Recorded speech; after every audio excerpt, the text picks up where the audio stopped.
Hello, everyone, and welcome to another episode of Common Sense with Dr. Ben Carson. I'm your host, Ben Carson, and we have a rather unique show today.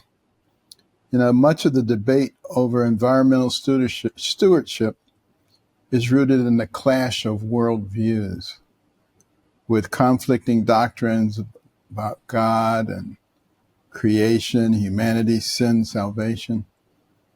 Unfortunately, that clash has worked its way into the conclusions of many environmental scientists.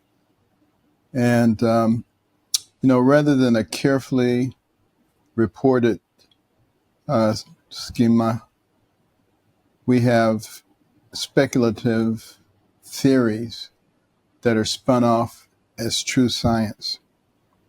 And I think people mean well, but moral and religious leaders are at risk of offering solutions based on misleading science.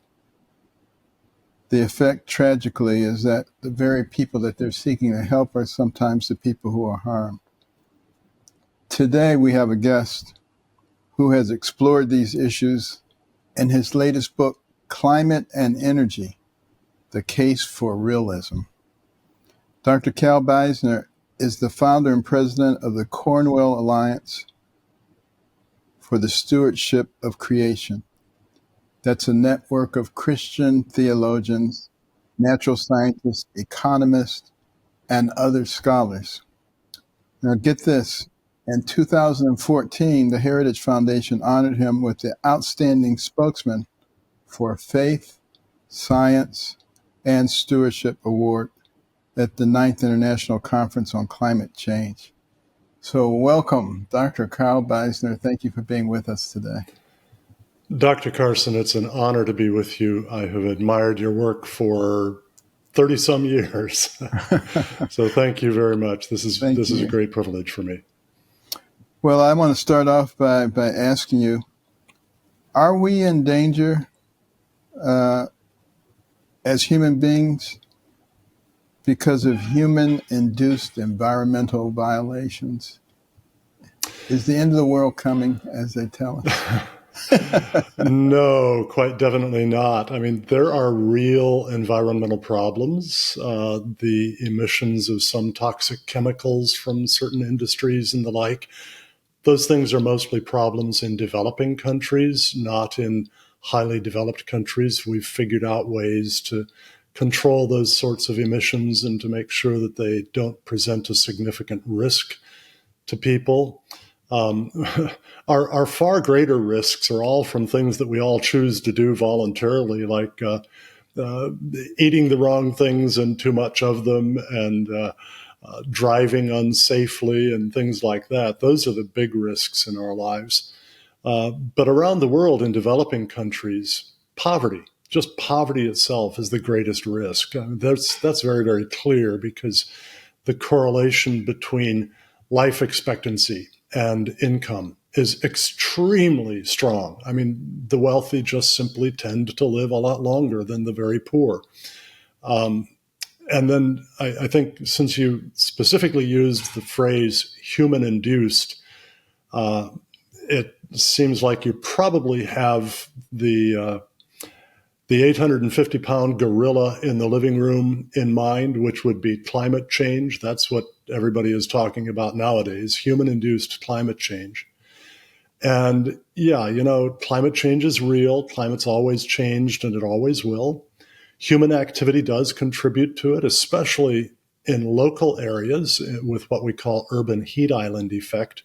It can be anywhere from 2 or 3 to 7, 8, even 10 or 12 degrees warmer in an urban setting than in the surrounding countryside. And that's very important to keep in mind when we talk about so-called global average temperature, because that urban heat island effect probably accounts for about 50% of the warming observed over the last 60 years or so. But we also do contribute on a global scale through emissions of so-called greenhouse gases, especially carbon dioxide, as we use fossil fuels, coal, oil, and natural gas for energy. And that's what people are afraid is, a catastrophe, an existential threat. And the fact is they don't need to be afraid of that. The very best scientific evidence shows us that the warming from what we emit in the way of greenhouse gases is pretty slight. It doesn't exceed the warming that has occurred in times past. And the risks from it are quite small compared with the enormous benefits that we get from the abundant, affordable, reliable energy that we derive from coal, oil, and natural gas. Well, isn't it true that the environment is constantly changing? And if it stops changing, then we're dead. Yeah, right. Yeah. The then we're dead phrase right at the end there reminds me of something that many people forget about in this whole conversation, and that is the indispensability of adequate carbon dioxide levels in the atmosphere. All of us, I guess, who grew up back when public education was still reasonably good, learned in middle school that plants take in carbon dioxide in photosynthesis and they emit oxygen, and animals take in oxygen and emit carbon dioxide. Well, the more carbon dioxide is in the air, the better plants grow, and that means more food for everything that depends on plants for food. And the poor around the world benefit the most from that. Well, prior to the Industrial Revolution, let's say go back about 250, 300 years, right? The carbon dioxide content of the atmosphere was around 270 parts per million. Well, at 170, photosynthesis stops. And CO2 concentration had been plummeting for centuries, for millennia. And at other times, much more verdant times in Earth's past, CO2 levels had been more like, 4,000, 6,000 parts per million. Well, we've brought them up from about 270 to about 420 parts per million now, which is wonderful because indeed it's causing a greening of the earth and more plants everywhere are growing better and we have higher crop yields because of that. But we could actually do with a whole lot more of it. And its effect on plant growth and on life on Earth is much more important than its very small contribution to global temperature. Well, do all these environmentalists who are jumping up and down and screaming, do they know that? No, I think most of them do not. I've had some fun sometimes when I've gone to speak various places, and sometimes folks will show up to picket outside the speaking event or even inside it. And I've had fun going out and talking with them and asking them questions like, so what do you know about the concentration of carbon dioxide in the atmosphere? What do you know about how much warming comes from each doubling of carbon dioxide in the atmosphere? And generally, I find that these protesters really have no idea, which is rather sad. And I'm not criticizing them. I'm criticizing the people who manipulate them, who use them, who generate panic. It's much easier to generate panic when people are ignorant. And Yes, you know right. what's fascinating is if you go back 200 years in our country and you look at a sixth grade exit exam, Oh my, what yes. you had to know to get a sixth grade certificate, it would blow people away today. Yeah. We dumb things down so incredibly. And it always happens in communist takeovers. They dumb down the people first so that you can tell them anything and they believe it. And this is a real problem for us. Well, this is why the Cornwall Alliance for the Stewardship of Creation exists. And we've just brought out a new book called Climate and Energy, The Case for Realism. It's a big book, almost 500 pages, Wow. with 16 chapters by outstanding scholars, climate scientists, energy experts, economists, ethicists, all putting their minds together to address this issue. And hey, I'm glad to be able to say that, hey, it opened on Amazon at number 1 and number 2 in environmental and energy policy last week. Wow. But we're hoping to try to remove a lot of that ignorance in the public by getting good, solid facts in front of them from solid scientists who are not really questioning the reality of climate change. We're saying, let's be more precise and more Right. careful about the things that we claim about it. Well, I just find it fascinating the way that the scientists explain away anything that they don't understand. Because I've asked some very prominent nuclear physicists, for instance, I said, you believe in the second law of thermodynamics, right? They said, yes, of course. I said, so you believe there was a big bang that came out of nowhere and everything was perfectly organized. Now, how does that fit with the second law of thermodynamics? And they say, well, we don't understand everything. And I say, I'm sure you Right. understand anything. But it's hard to say. If we put a name on it, we understand it, So we talk about the strong nuclear force and the weak nuclear force. And of course, we have no idea what those really are. They're just names. Indeed. Well, what is environmental stewardship? Well, we at the Cornwall Alliance approach this from a very specifically Christian worldview perspective. And so we go back to Genesis 1 and 2, which tells us that in the beginning, God created the heavens and the earth. He started with nothing. He made everything. He started with darkness. He made light. He started with chaos. He made order. He started with non-life, and he made life. And at the end of all of that making, he made human beings in his image, male and female. And he blessed us, and he told us to be fruitful and multiply and fill the earth and subdue it and have dominion over the fish of the sea and the birds of the air and everything that moves on the face of the earth. Well, some environmentalists, following the lead of an essay published in Science magazine back in 1967 by Lynn White Jr., think that this gave Jews and Christians the notion that somehow or other they were free to just rape and pillage the planet and abuse it at will. Well, that's not what any responsible Christian or Jewish scholar has ever thought that passage meant. Instead, we learn from the context. If God made us in his image, we should be exercising a dominion that reflects his. So now we can't make anything out of nothing, but we can make more and more out of less and less as we get more and more efficient in our use of resources. We can bring greater order out of less order. We can bring life out of non-life and increase the abundance of life. And that's what we do through agriculture and proper forestry and so on. And so at the Cornwall Alliance, we talk about earth stewardship as men and women created in God's image, working together lovingly to enhance the fruitfulness and the beauty and the safety of the earth to the glory of God and the benefit of our neighbors, so that we're really addressing the two great commandments, to love God and to love neighbor. Well, do you think that mainstream religious organizations agree with what you just said for the most part? Unfortunately, a lot of the mainline denominations in Protestantism do not, and there are exceptions there. Even a fair number of conservative evangelicals don't think that way. And unfortunately, I think a lot of it is simply because of rather poor education. I mean, I've been working in this field for 30-some years and written several books in the field and so on.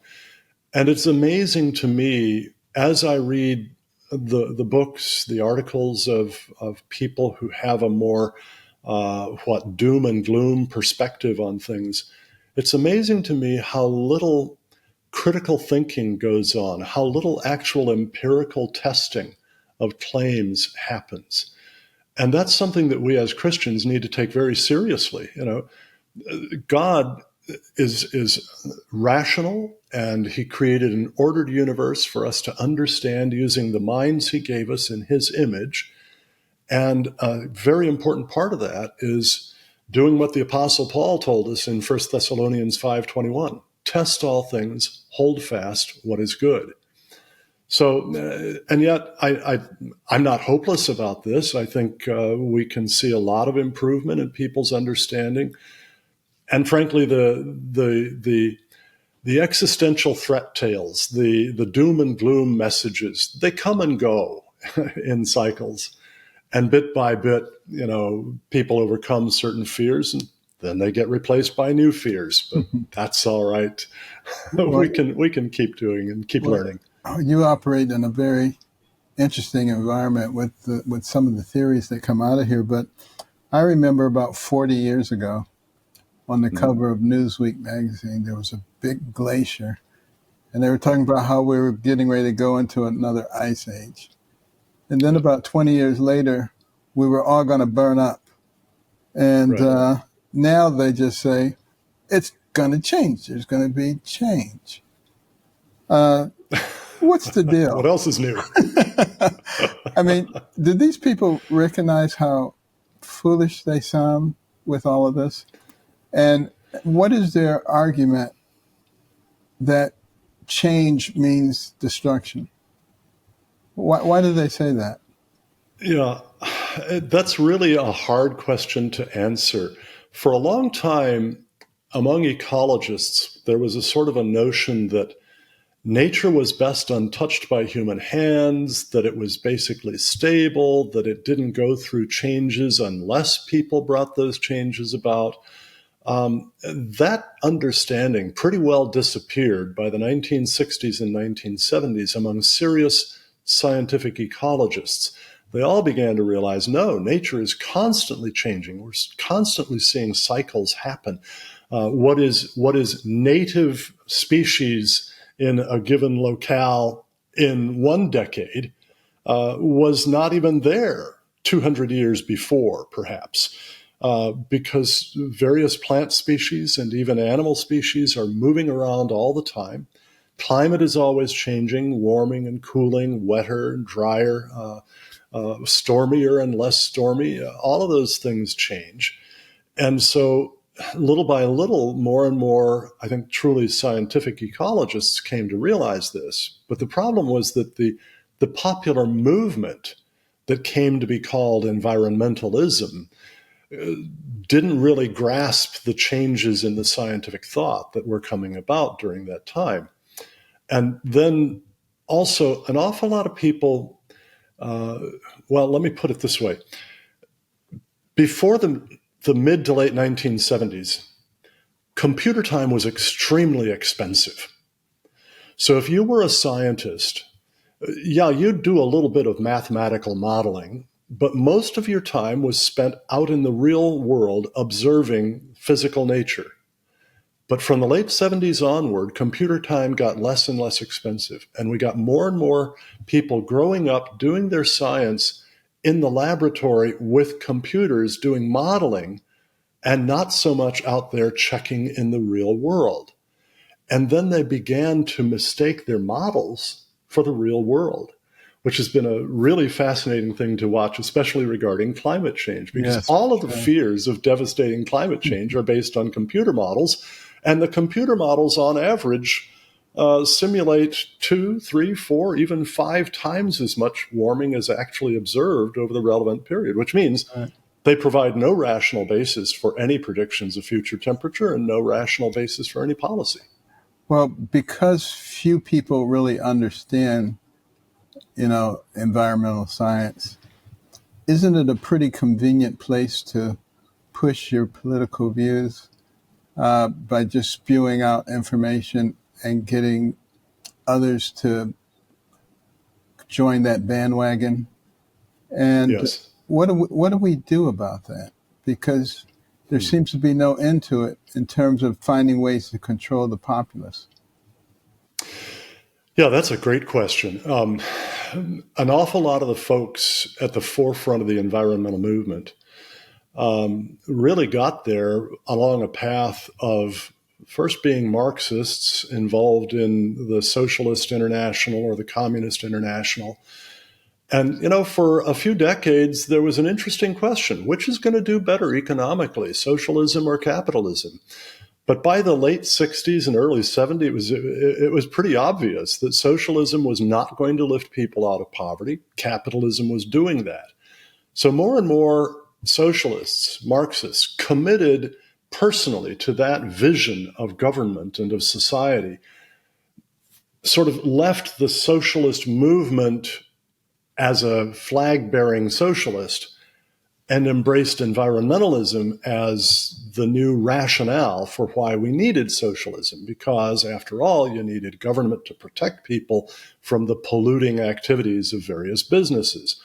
Now, that doesn't require socialism, but that was the way the thing worked. And then you had Maurice Strong, a Canadian industrialist, socialist, who headed up the United Nations Environment Program and was determined to use that to help bring in socialism. And frankly, there's a lot of backing in the climate catastrophist movement for replacing free enterprise, free trade, capitalism with socialism on a global basis, and using the fears of climate change and the necessity of a global governance to address those fears as a path to global socialism.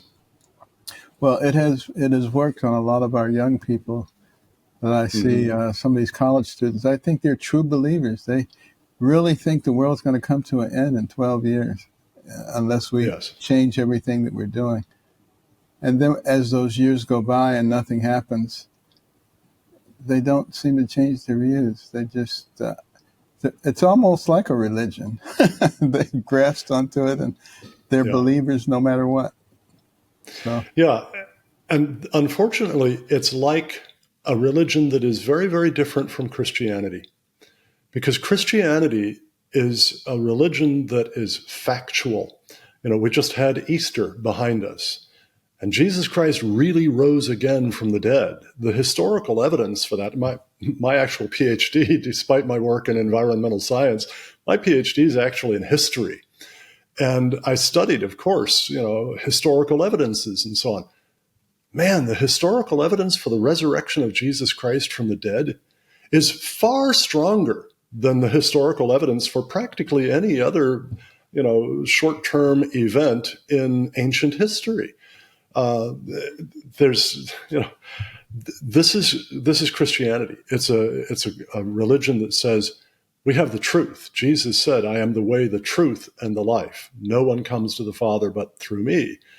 And so, if folks came with a Christian attitude that said, "God gave me a mind like His that is able to test and to learn truth," I think we would have a different perspective going on in the environmental movement.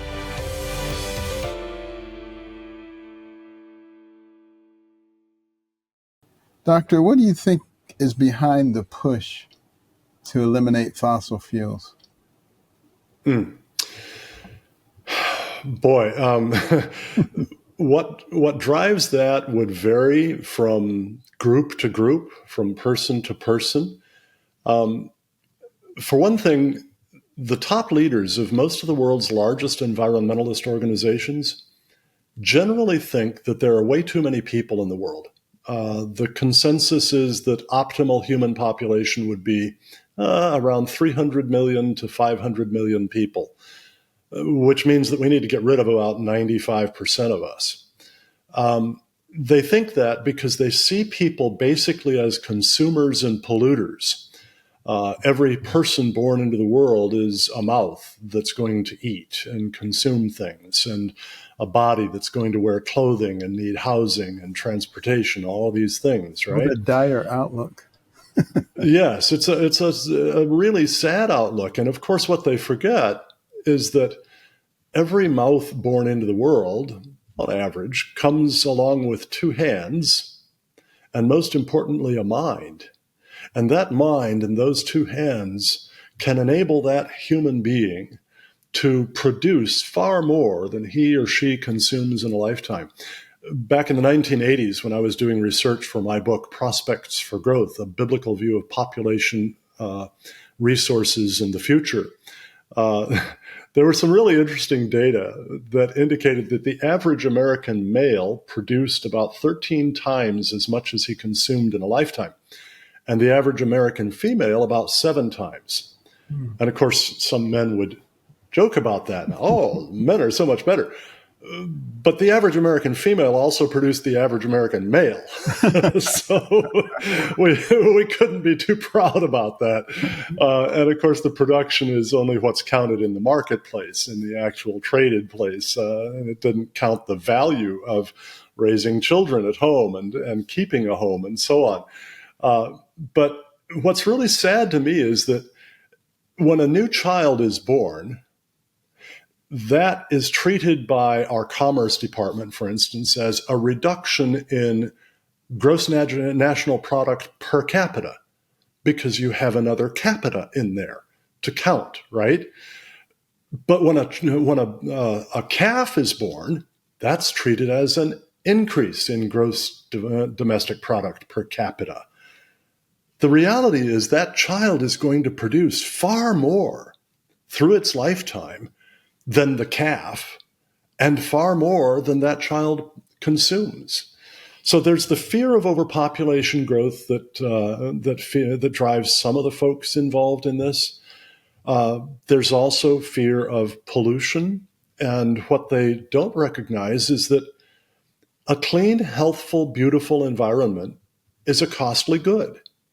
And like any other costly good, wealthier people can afford more of it than poorer people. So if you go to a new city and you wonder, what's going to be the dirtiest part of this city? Do you go to look at the wealthiest part or at the poorest part? Well, obviously. And what's going to be the cleanest part? The poorest or the wealthiest? Obviously. Now, that's not because poor people like filth. It's because cleanliness is expensive. It's costly. And so the wealthier you make a society, the cleaner it will be. The technologies that allow us to use coal, oil, natural gas, and all kinds of other resources in ways that don't emit large amounts of toxic pollutants, those technologies are expensive. So you have to have a wealthy society to afford them.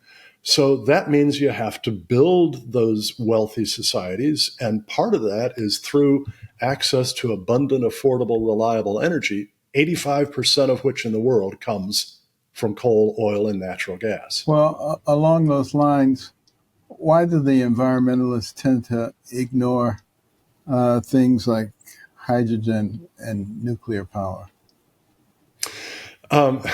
Great question. I think that's a revealer of the hidden agenda that's behind a lot of this.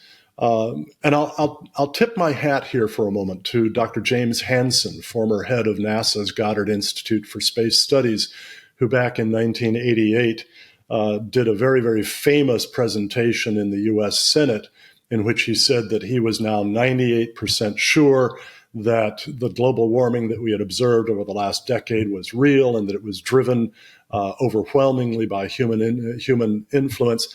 Now, Hansen was wrong in lots of things. His predictions of what temperature would do over the coming 30 years or so were grossly exaggerated. But Hansen has recently come out in the last few years saying those environmentalists who are upset about climate change and who are not embracing nuclear energy are hypocrites, because nuclear is the one energy source that we have that has zero greenhouse gas emissions.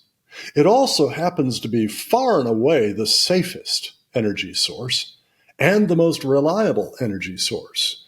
The sad thing is that partly through the anti-nuke movement of the 1950s, 60s, 70s, people were persuaded that nuclear energy somehow or other was very dangerous. It really wasn't.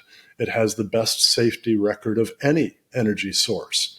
Now, hydrogen's another matter. It's still very, very experimental how we're going to go about trying to get abundant, affordable, reliable, scalable energy out of hydrogen. I think there's some good promise there, but it's down the road a good bit.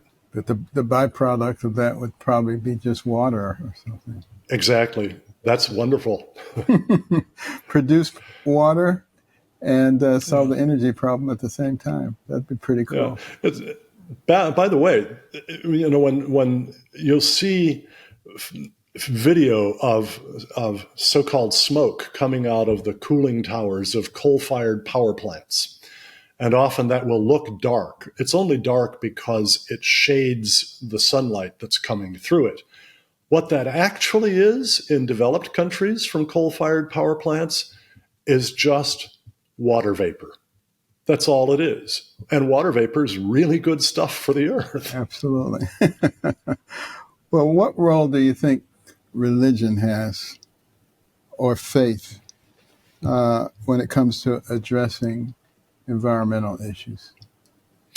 Well, that role is going to differ depending on the person involved and what religious faith that person has. As a Christian, I bring with me this sort of thinking about God and his creation. In Genesis 1, we read in verse 31 that when God had made everything, he said, "Behold, it was very good."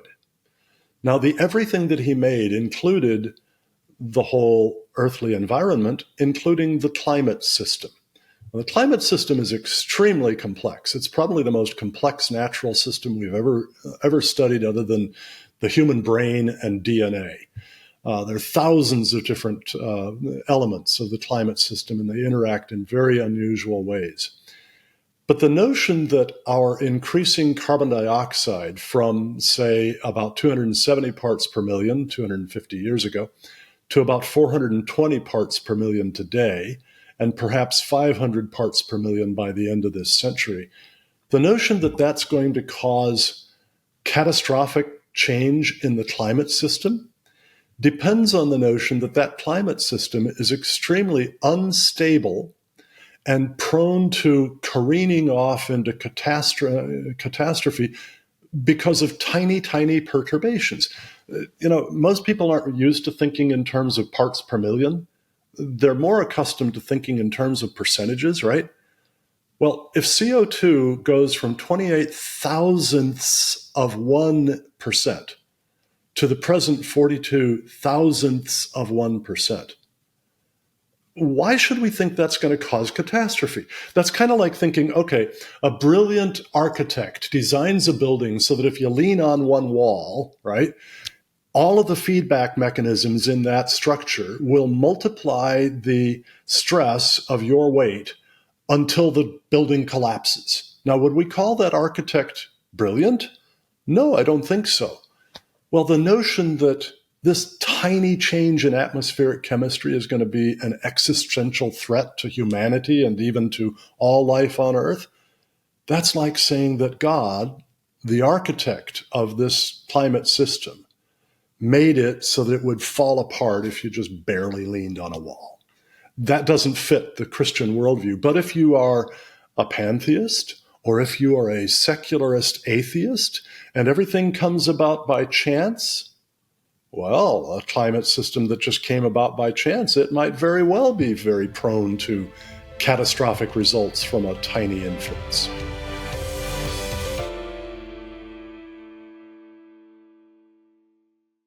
I have a burning question for Dr. Beisner.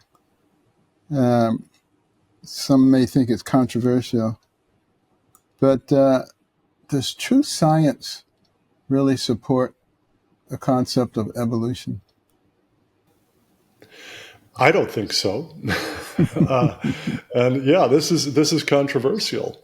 But I think the best scientific evidence is that mutation can bring about very small changes within limited ranges, but it cannot bring about the kinds of changes necessary to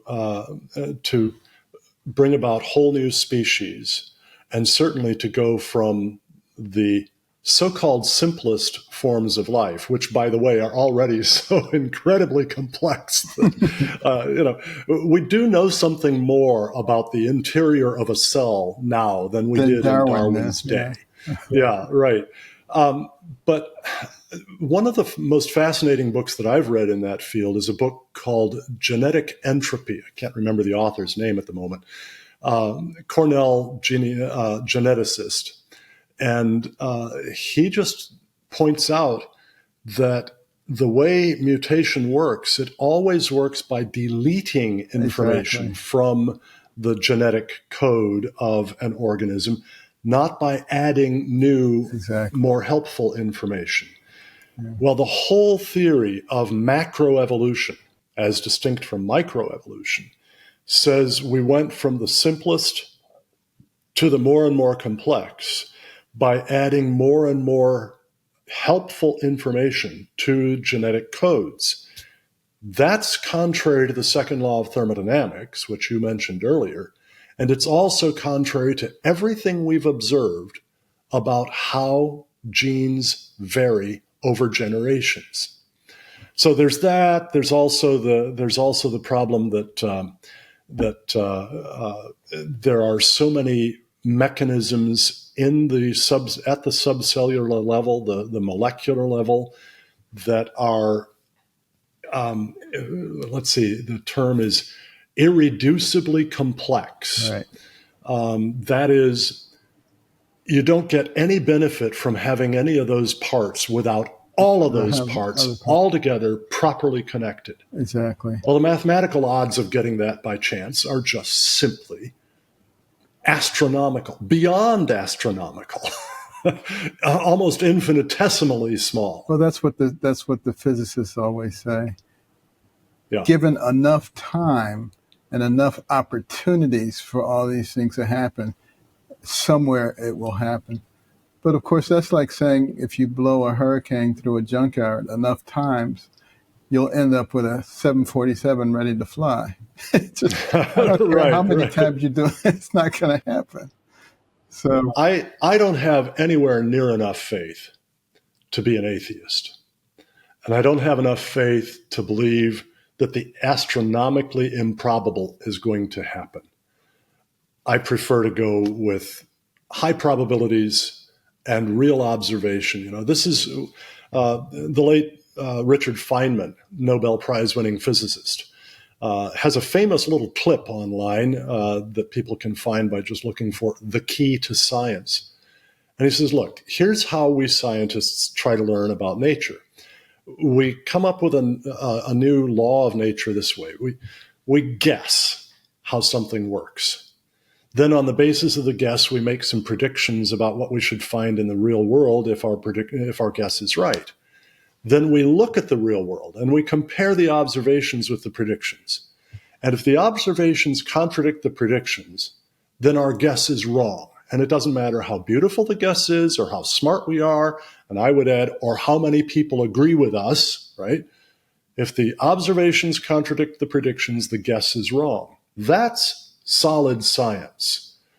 Unfortunately, we've got a lot of people now practicing what is called postmodern science, who think that that's not the best way to go about it, that we need to include other ways of knowing and so on. And then we lose scientific method. And that, I think, is a very dangerous thing because real science is a tremendous benefit Absolutely. to mankind. Well, let me ask you this question because it's been in the news a lot lately. Is our salvation electric cars? No. No. Where do they get their energy electric from? cars? Yeah. Electric cars were around before internal combustion engine cars. And they didn't work out then. They're not going to work out very well now. Now, there are some really wonderful things about electric cars. I have a good friend who's got a Tesla, and he's driven me in his Tesla. And, hey, man, really that's a lot of fun. Right, yeah, you really take off. But the fact is, that's for the very wealthy and those who get to benefit from the fact that government takes money from some people and puts it into the process of making these electric cars. If you account for all of the subsidies to the electric car industry and all of the tax credits to the electric car buyers, then the average price of an EV tends to be more than double the comparable IEC, ICE, internal combustion engine car, right? But that's not the only thing.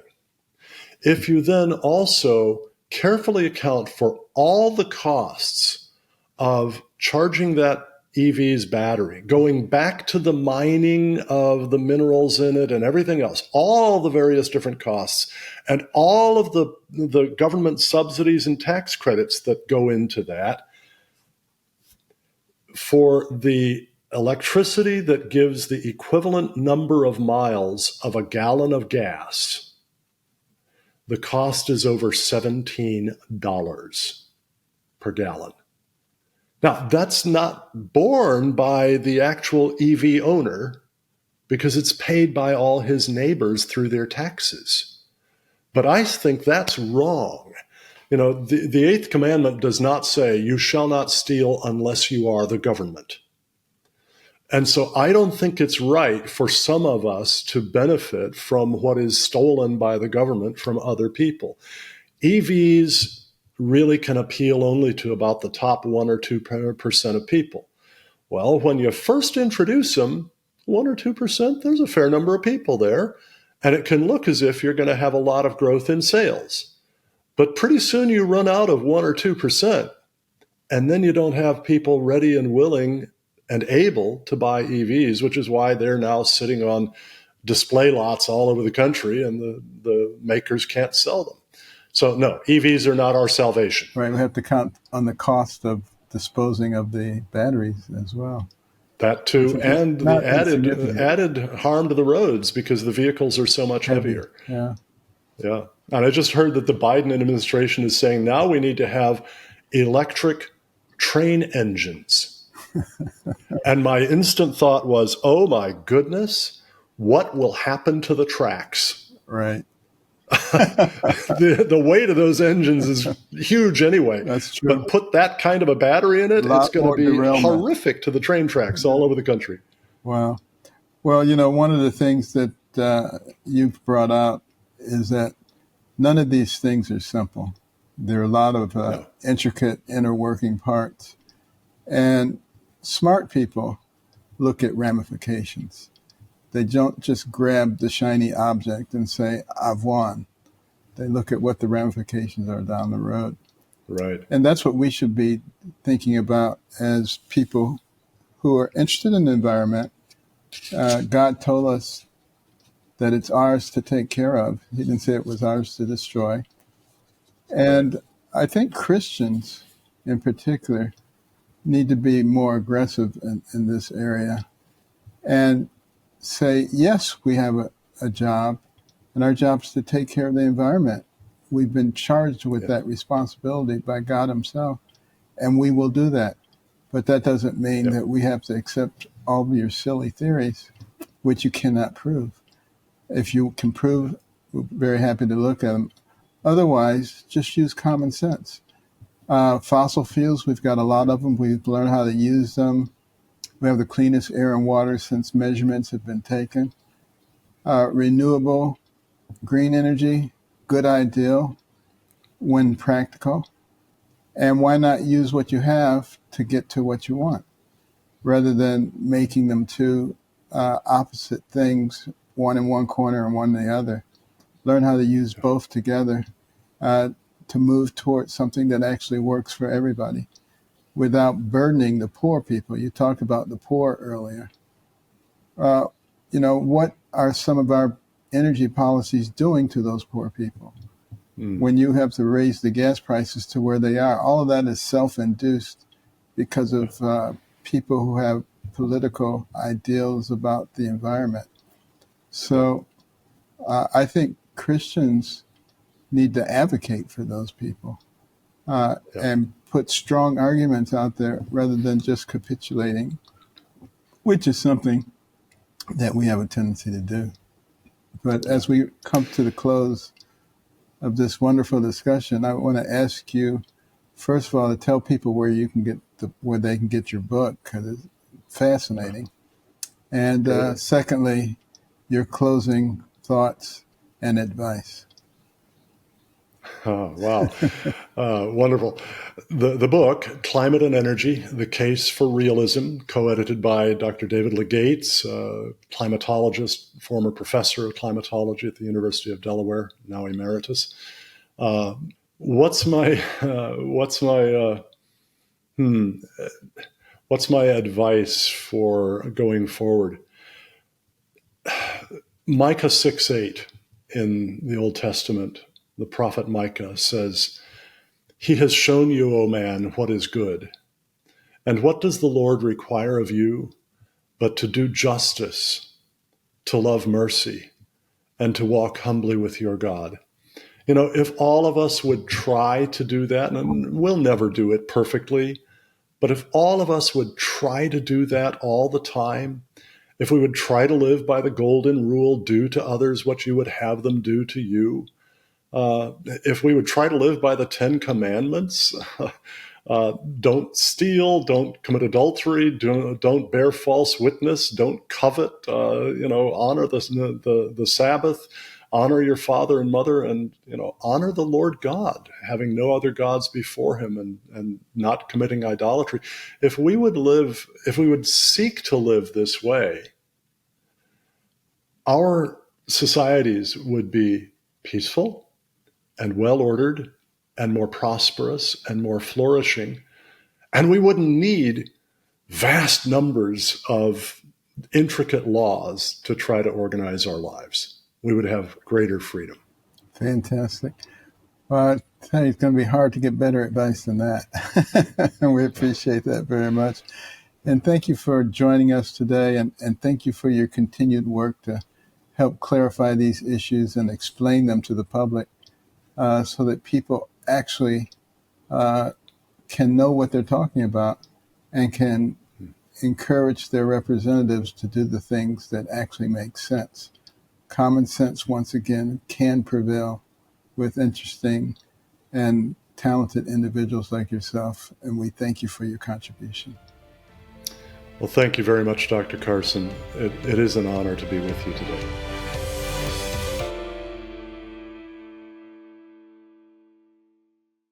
Well, I hope you enjoyed that discussion with Dr. Cal Beisner about the environment. I think we should readily agree that the environment is incredibly important for us and for those who are coming after us.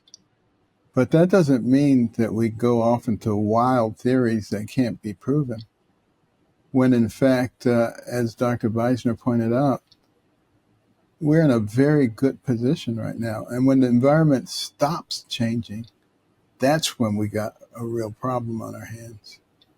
Think about it logically, learn what you can about it, because that's the best way to have a good argument. Be armed with the facts, because most people don't have the facts. And if they did have the facts, they wouldn't be radical environmentalists. Just something to think about. Well, that's it for this week. Thank you for joining our program and listening. And make sure you rate us, review us, tell your friends about us. You can get the podcast with Apple Podcasts, Stitcher, Spotify, wherever you get your podcasts. And help us to spread common sense. Every time you turn the news on, you're saying, "Are you kidding me? Is that really happening?" It's because people aren't using their brains anymore. You can be the one in your environment who shows them how to do that. Thank you. And remember the 4 cornerstones: faith, liberty, community, and life. See you next week.